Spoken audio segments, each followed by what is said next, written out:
kenal. Ayo. Ibu, selamat siang Bu Maria. Apa kabar Ibu hari ini Bu? Baik-baik saja. Ada cita-cita hari ini Bu? Amin.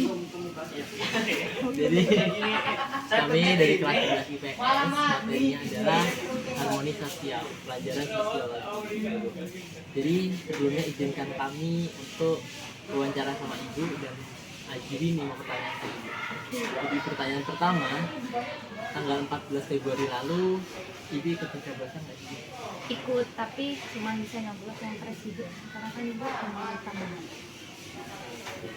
Selanjutnya, apakah Ibu memiliki pilihan yang berbeda dengan keluarga atau teman Ibu yang lain? Sejauh ini sih tidak ada. Jadi kayak ketika sharing, nanya-nanya milih siapa, indikasi yang orang yang kita bicarakan tuh menurut ibu sama. Kalau misalkan Ibu ada perbedaan nih, kira-kira Ibu tuh ngalamin tekanan nggak sih Bu sama perbedaan? So far kalau ibu menyatakan ada perbedaan, ibu milih toko A, sedangkan yang toko B.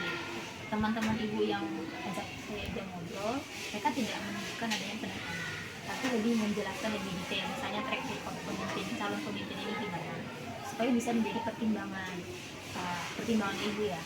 Yang misalnya pada masa pemerintahannya ini dia jadi menteri, pekerjaannya begini loh, ini yang udah dikerjakan.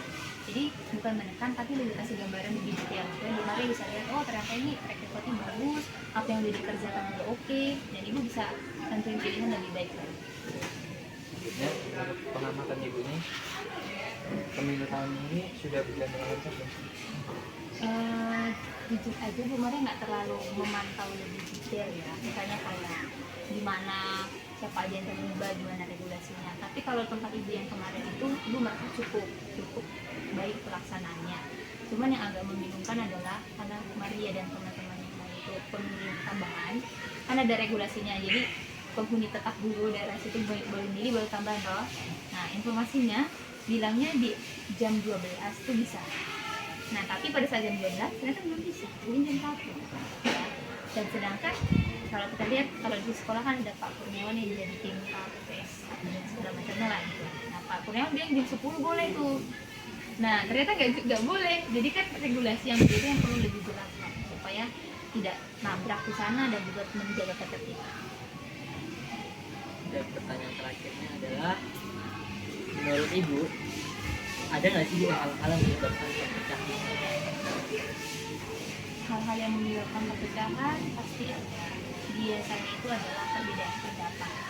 Tapi perbedaan pendapat ini bisa menjadi perpecahan kalau penyampaian itu tidak tepat sasaran, atau pada saat penyampaian perbedaan pendapat itu ujungnya jadi menjatuhkan. Sebenarnya perbedaan pendapat itu oke, tapi cara penyampaiannya atau cara menjelaskannya atau bahkan cara ngasih tahunya kalau nggak tepat, maka respon orang bisa jadi salah.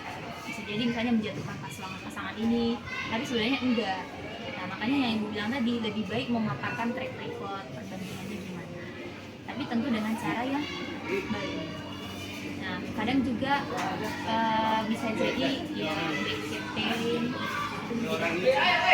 atau bahkan saya di dalam satu keluarga punya pilihan yang berbeda, tapi karena dia dapat uang apa serangan fajar ya, nah dari serangan fajar kan itu juga bisa menyebabkan perpecahan. Kalau memang kan serangan fajar itu konsepnya ngapain sih, makanya perlu pikir lebih awal untuk memenangkan suatu pemilu atau bahkan suatu kontes itu ya harus dengan cara yang aman dan tertib dan jujur.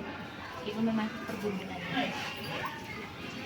Jadi sekian aja pertanyaan kita Adin dan Sama nih. wawancara kami. Setuju.